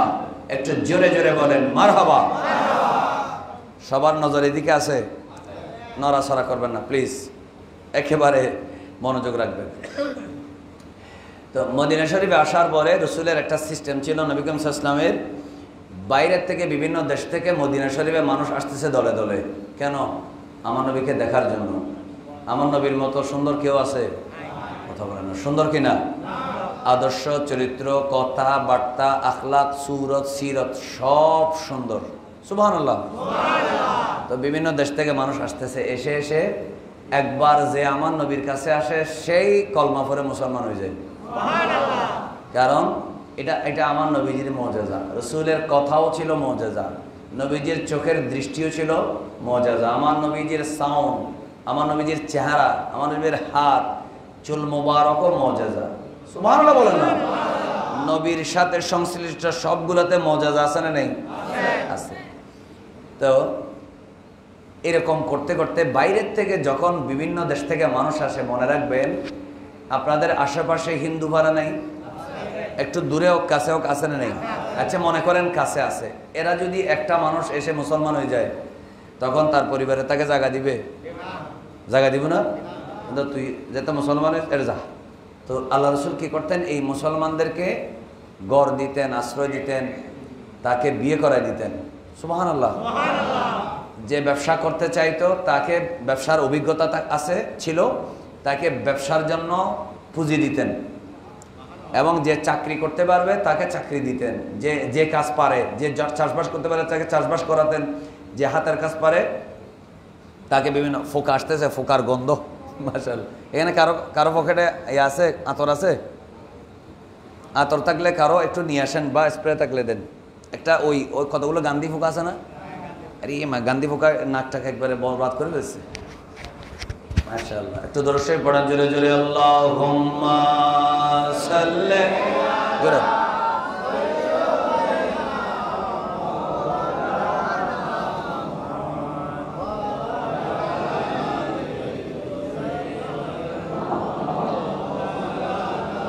মহব্বতে আল্লাহুম্মা সাল্লি মাওলানা মুহাম্মদ ওয়া আলা আলি।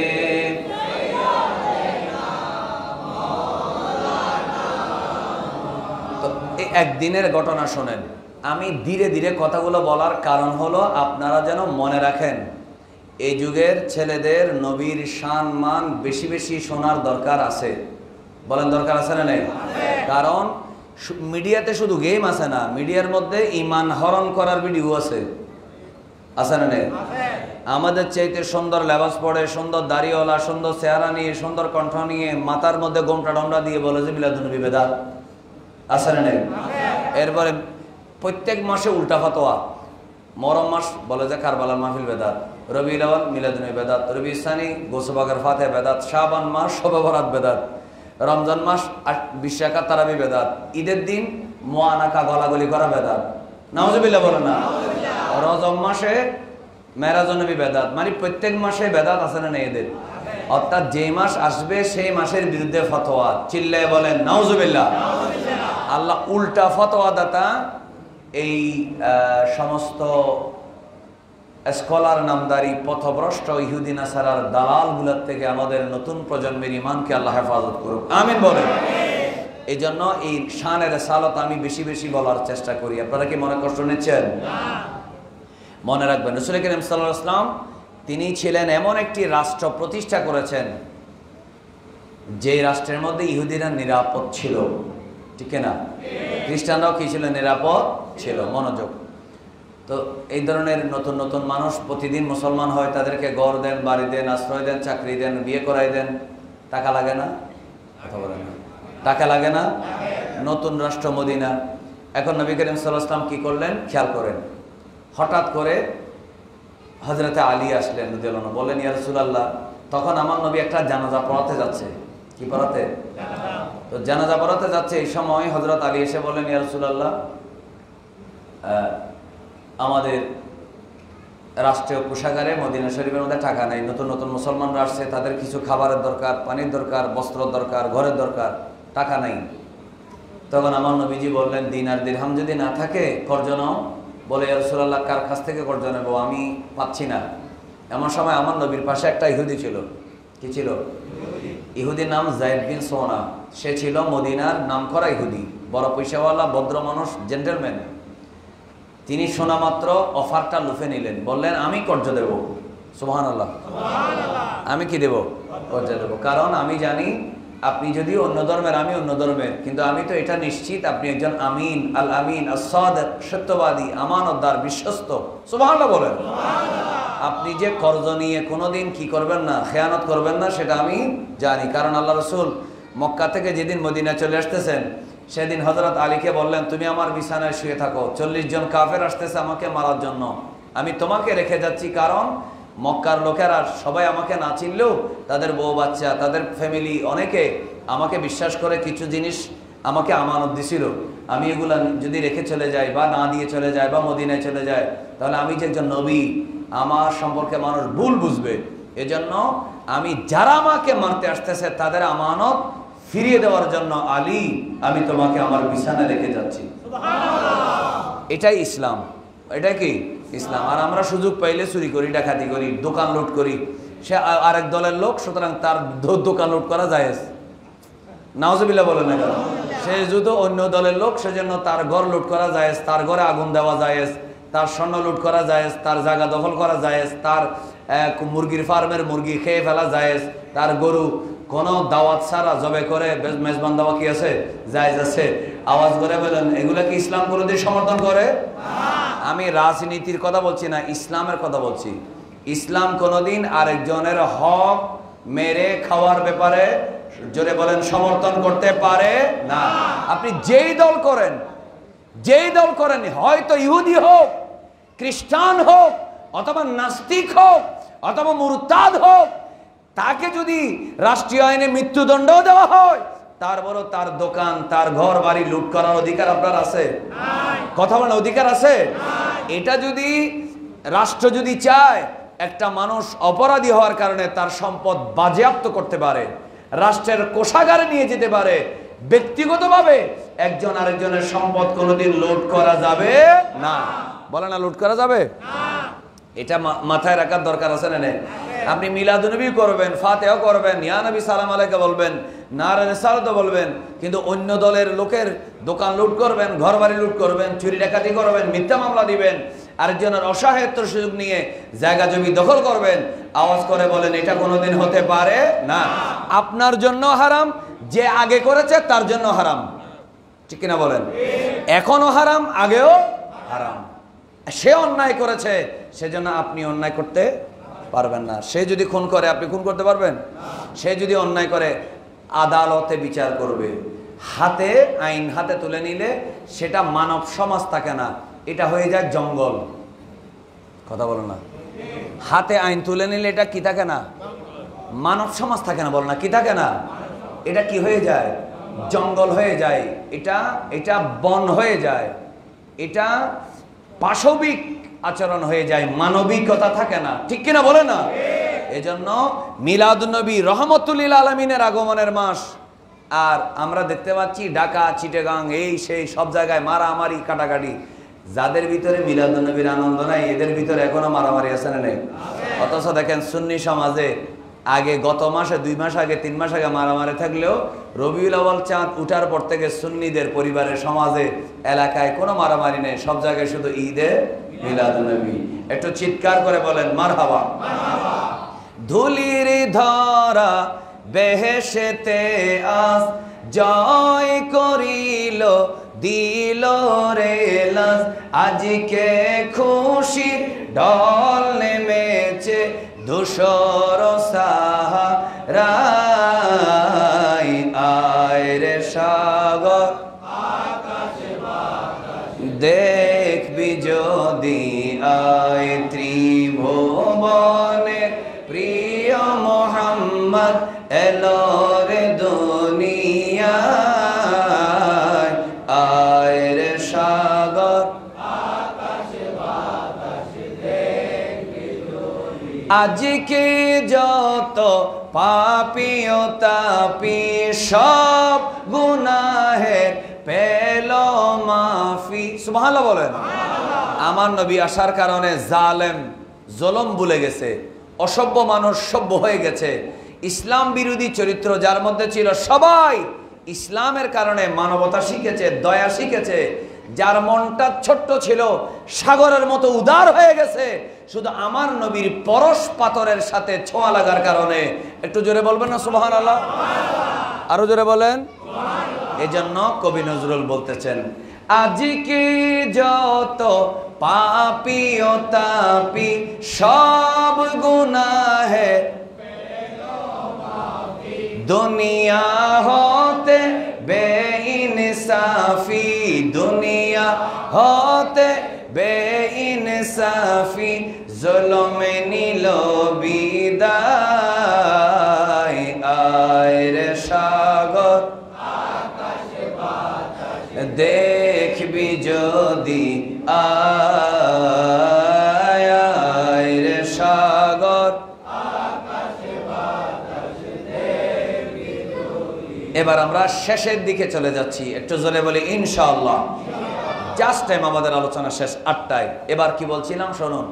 ওই ইহুদি বললেন কর্জ আমি দেব, বলে না কর্জ, কারণ আমার নবীর প্রতি তার আস্থা আছে না নেই? আছে। কয় মিসকাল? আমার নবী 80 মিসকাল স্বর্ণ নিলেন। কয় মিসকাল? 80 মিসকাল কর্জ নিলেন।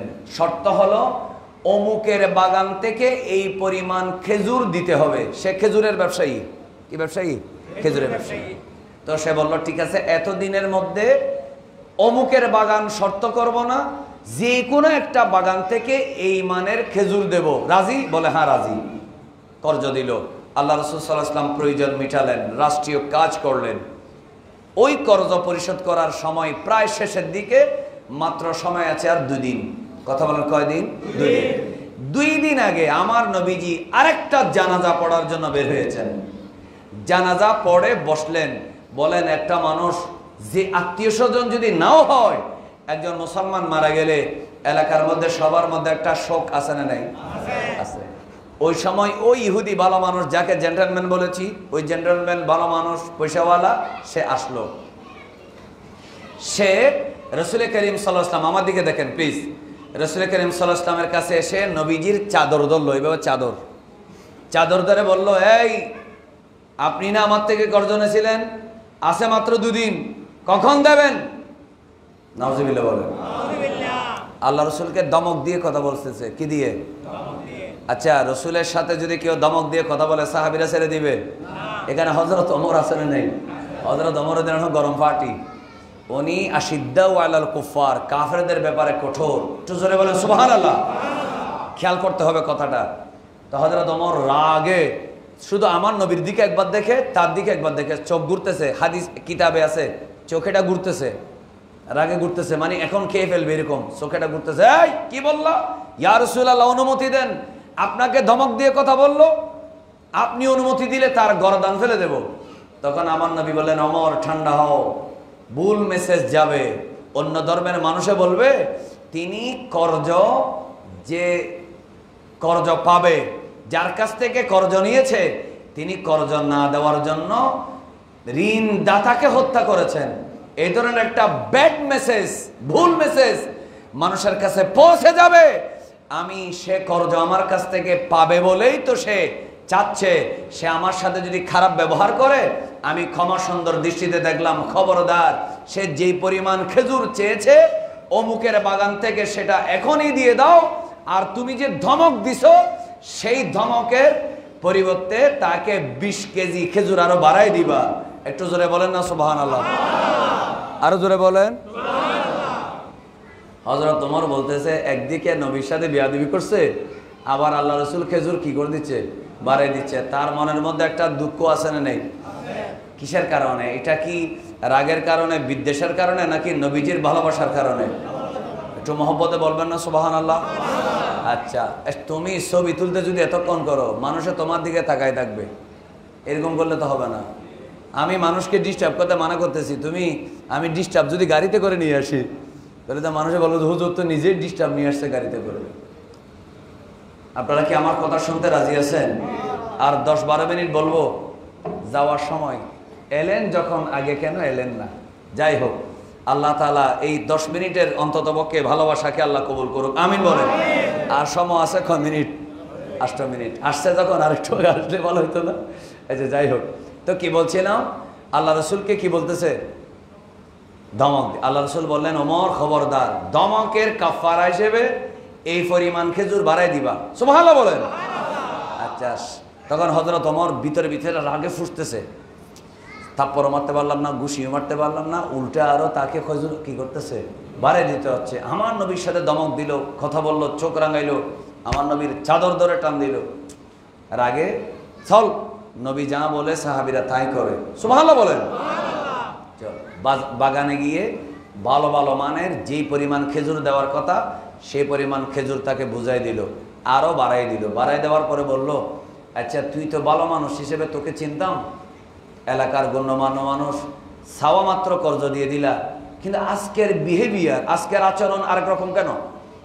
দেওয়ার দিন তো খুব আনন্দের সাথে কর্জ দিছো, তা আজকে এরকম ব্যবহার কেন করলা? আমাকে একটু বুঝাই দিত। সে বলল, আমি হুঁশ ঠিক, মাথা খারাপ। বলে হুঁশ ঠিক কেমন? তাওরাতে পাইছি, আমি তো ইহুদি, তাওরাতে পাইছি আখিরি নবীর চেহারা এমন, মা এমন, বাবা এমন, পরিবার এমন, জন্ম এখানে, নামাজের কথা বলবে, শিরকের বিরুদ্ধে বলবে, সব পাইছি। যা যা কিতাবে পাইছি সব তোমার নবীর মধ্যে আছে। সুবহানাল্লাহ বলে না? কিন্তু একটা জিনিস এখনো পর্যন্ত আমি পরীক্ষা করে পাই নাই, সেটা কি?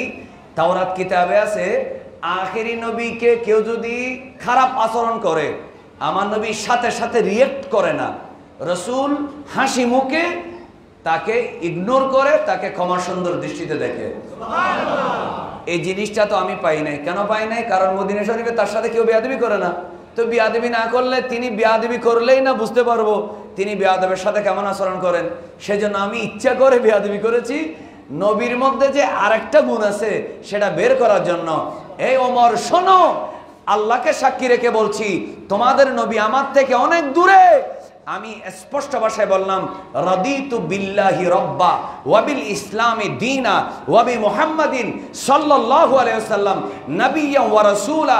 আমি আল্লাহর কসম করে বলি, তাওরাতে আখিরি নবীর যতগুলা সিফাত ছিল সব আমি বুঝে পেয়েছি। তোমাদের নবীর সামনে যাওয়ার আগে আমি স্পষ্ট বলে দিলাম, ইসলাম সত্য ধর্ম, কোরআন আল্লাহর কিতাব, মুহাম্মদ সাল্লাল্লাহু আলাইহি ওয়াসাল্লাম নিঃসন্দেহে আল্লাহর রাসূল। একটু জোরে বলেন না সুবহানাল্লাহ? আরো জোরে বলেন সুবহানাল্লাহ। তো হযরত ওমর বললেন, আমার নবীকে পরীক্ষা করার জন্য করছো?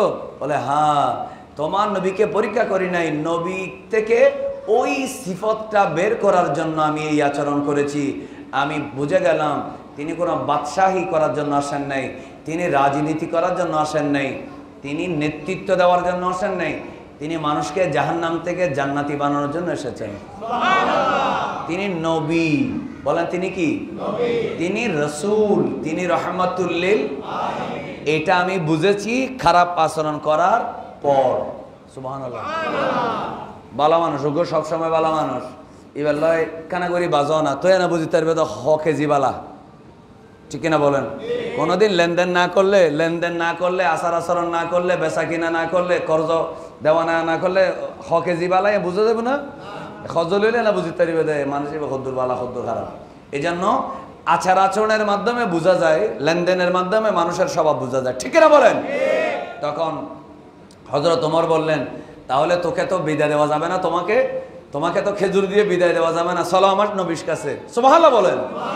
হযরত ওমর রাদিয়াল্লাহু তাআলা আর দেরি করলেন না, হযরত আসাদ ইবনে সোনা, যায়েদ ইবনে সোনা রাদিয়াল্লাহু তাআলা কে নিয়ে হযরত ওমর নবীর দরবারে আসলেন। রাসূল করিম সাল্লাল্লাহু আলাইহি ওয়াসাল্লামের দরবারে এসে বলে, ইয়া রাসূলুল্লাহ, সে আপনার সাথে খারাপ আচরণ করেছে, এই জন্য আমি তার গর্দান উড়াইতে চেয়েছিলাম, ধমক দিয়েছিলাম। ইয়া রাসূলুল্লাহ, সে আমাকে স্বীকার করেছে। আপনার সাথে খারাপ আচরণ করার একটা মাত্র কারণ ছিল, আপনার নবী হিসেবে যে চরিত্র সেটা বের করে আনার জন্য। ইয়া রাসূলুল্লাহ, কিছুক্ষণ আগে সে আমাকে সাক্ষী রেখে কলেমা পড়ে চিরদিনের জন্য আপনার উম্মত হয়ে গেছে। একটু জোরে বলেন আল্লাহু আকবার। বলি ইয়া রাসূলুল্লাহ, আওয়াজ করে বলেন ইয়া রাসূলুল্লাহ, ইয়া হাবিবাল্লাহ। আল্লাহ তাআলা আজকের এই মাহফিলকে কবুল করুন, আমিন। এই মাহফিলে শেষ মোনাজাত পর্যন্ত সবাইকে বসার তৌফিক দেন, আমিন। আপনারা সবাই আমার জন্য দোয়া করবেন। আখেরি মোনাজাত আমাদের হুজুর আল্লামা সুলাইমান আনসারী হুজুর, মোনাজাত কে করবে এটা আমি জানি না, আনসারী সাহেব হুজুর কেবলা আসবেন, এখানে আজান হবে, এই আজানে জবাব দিলে আপনাদের জবাবের দায়িত্বটা কি হয়ে যাবে? আদায় হয়ে যাবে। আপনারা আমার কথায় মনে কষ্ট পেলে ক্ষমা সুন্দর দৃষ্টি দেখবেন। আসসালামু আলাইকুম ওয়া রাহমাতুল্লাহি ওয়া বারাকাতুহু। মারহাবা মারহাবা। আমাদের এখন আজান হবে এবং ইশার নামাজ হবে, এরপর আমাদের সুলাইমান আনসারী হুজুর